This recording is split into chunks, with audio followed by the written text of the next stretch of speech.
Bare feet and summer dresses bring the story of a journey across the world alive through dance. This is Windrush, Movement of the People, from the Phoenix Dance Theatre production. It's currently on a national tour, and for the artistic director, it's a story close to her heart. My mother, when she came here, her job was to make sure she looked after the family and brought those that were left in the Caribbean across. My father arrived here first and set up home for the family. So it was a real sense that, you know, they came to work for the country, they came to support and change their lives, change the lives of the citizens here in the UK after the war. And for me, when I sit and talk to my mother about the story, it was just so heartfelt. And I don't think she's actually seen her story told in dance. And the thing about telling the story in dance, it's quite multi-generational, isn't it? It most certainly is, because I was born here in the UK. I'm not going to say when, but I was born here in the UK, and my brothers and sisters that came across from the Caribbean brought with them a story. And I think as we grew together, developed, schooled here, you begin to see that integration, you begin to see the change. I now have children of my own, and for them it's important that they know the story.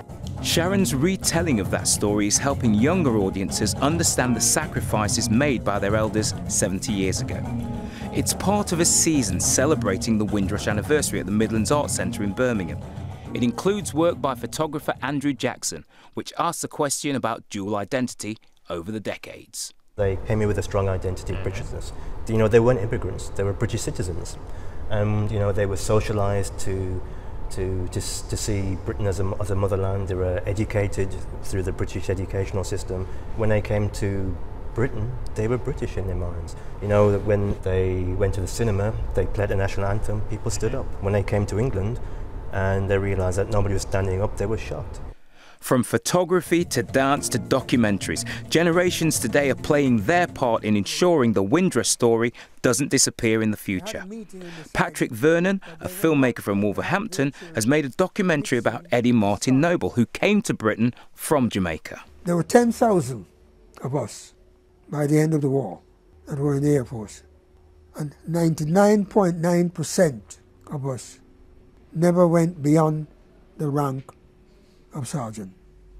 Eddie was one of 10,000 Caribbean people who served in World War II, and Patrick's work explores the historical relationships between the Caribbean islands and the mother country.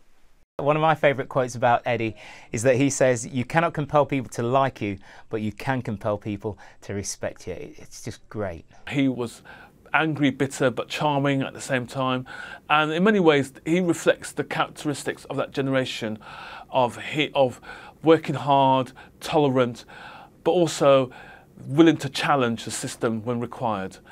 I've come to Derby to ask people what they know of the Windrush story. It's the Windrush generation, the generation that's sort of been ignored for all of their contributions to society. Have you heard of the scandal about people from the Caribbean islands being repatriated? No. No, I haven't heard of it. No. No? No.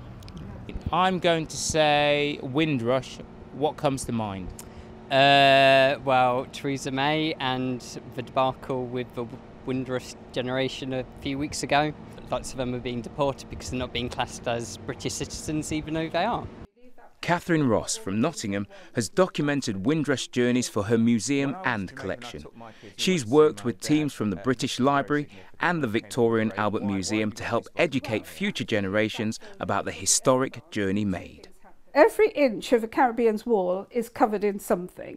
It's generally family photos or religious paintings or religious sayings or whatever, but a lot of people covered it with wall hangings that told their friends, their children, things about the islands they were from. So this is one we've managed to find that tells you all the good things that Jamaicans are, telling you about the people and so on.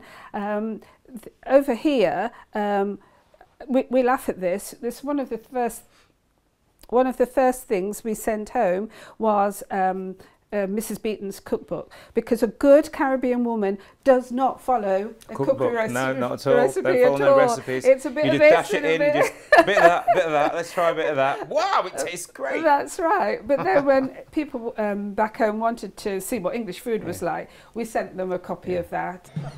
From the lush gardens of the Caribbean to the country's most prestigious flower show, one of Britain's best-known personalities has made history in sharing the Windrush story like never before. So how long did this take to come about? 2 years ago I had the vision of having a Windrush garden here at RHS Chelsea, because I've been coming to Chelsea for the last 30 years. Yeah. And I thought, well, what better way to celebrate the 70th anniversary than having a Windrush garden? And here we are. It happened, and I'm so pleased. So we have come lovingly and givingly, openly to this British nation. And I'm proud of being British. I'm proud of what people like you and Beverly Knight and all the kinds of people. We had Rose Hudson Wilkins this morning blessing the garden. People who have come to Britain and made such a change, such a difference.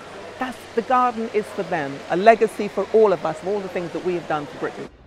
And that gold award-winning garden from the Chelsea Flower Show is back on home soil in Birmingham. What's it going to be like, this being here in Birmingham?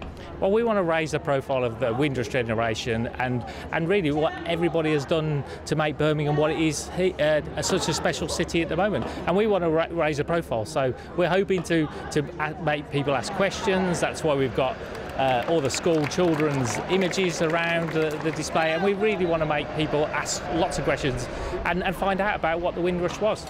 We met Carmen cooking away for her families at the beginning of the series. Her hearty homemade dishes have gone down a treat over lunch. You've been back to Jamaica many times. Yeah. How do you feel now? Well, I would still like to go back to Jamaica to live. It's still a dream of yours? Yes. But then again, yeah, I'm happy here, sir. When it comes to Windrush, I mean, are you going to tell her? Do you expect what?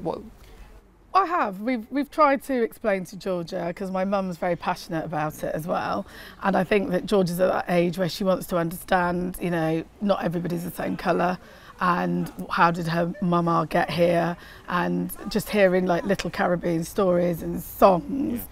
Yeah. It's her heritage, and she loves it. She finds it funny, yeah, and she can't believe that, you know, Patois is a language. And it's actually English, yeah. But it does make her laugh, yeah, doesn't it? Would you like to go to Jamaica, Georgia? Maybe. Yes. Okay. Georgina is the latest generation to learn the Windrush story, one that will now be heard every year on June the 22nd, the annual Windrush Day. A heritage honed from a dual identity on Caribbean and British shores, with many tales taking the generations back to where it all began. Cariniaki girl in stick market, water quatinosa. Oh Lord, what a night, what a night, what a Saturday night. Oh Lord, what a night, what a night, what a Saturday night. Des Coleman, ITV News.